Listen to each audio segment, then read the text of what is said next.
सरकार शिक्षा स्वास्थ्य और गमनागमन उपरे प्राधान्य देउथबा बेले एबेकार रास्ता घाटर अवस्था देखिले आपण को मुंड घुरेदेव।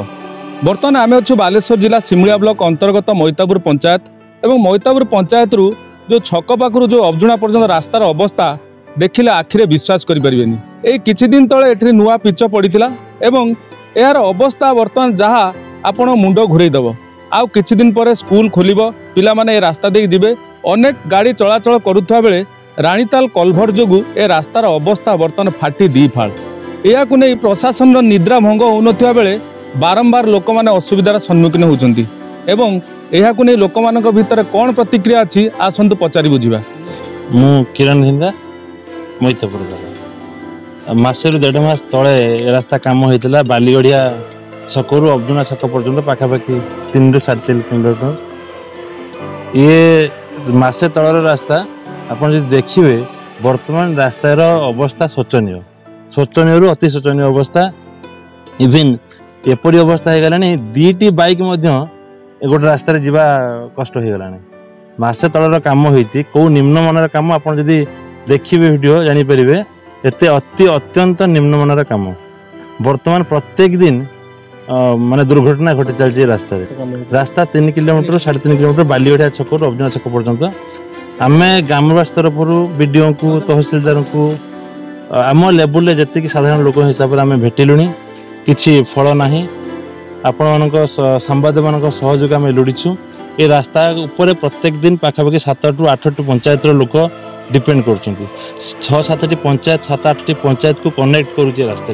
सरकारी जो अच्छा जेई एसडीओ अच्छा कंट्राक्टर मधुचंद्रिका काम होती कि आम सत हूँ आम से ही अनुमान करुचु।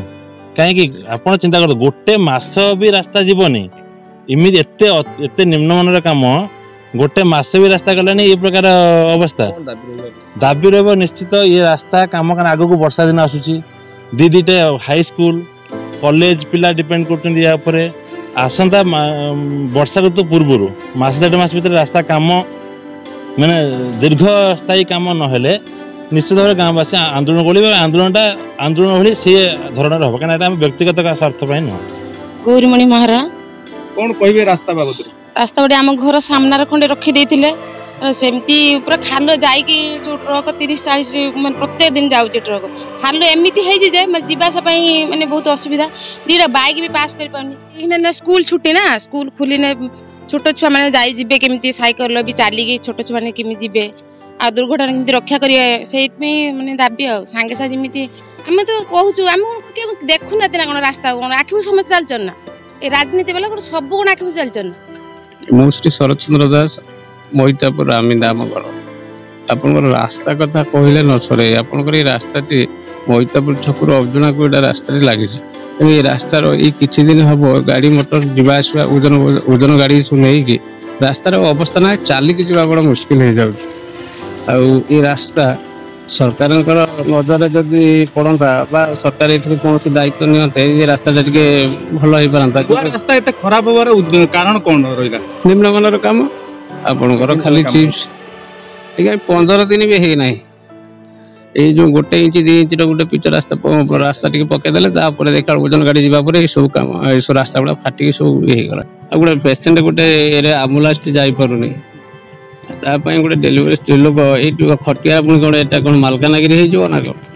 हाँ मु Sanjay Kumar Sahu SDO RD department Simulia. Sir RD department तरफ जो मैतापुर मुनिखोदा अबजुणा पाखापाखि जो रास्ता ये किसी दिन हम रिपेयरिंग रास्तार अवस्था शोचनीय अच्छी। हाँ आमर से रास्ता उपर केवल रिन्यूअल कोट पिच होता 25 mm अलग किसी कम आम मेटालिंग फेटलिंग है सेटा तार एस्टिमेटेड कस्ट एक्चुअली जेई पाखर आने मुझे किंतु आमर खाली ओनली पिचु 25 mm पिचु होता।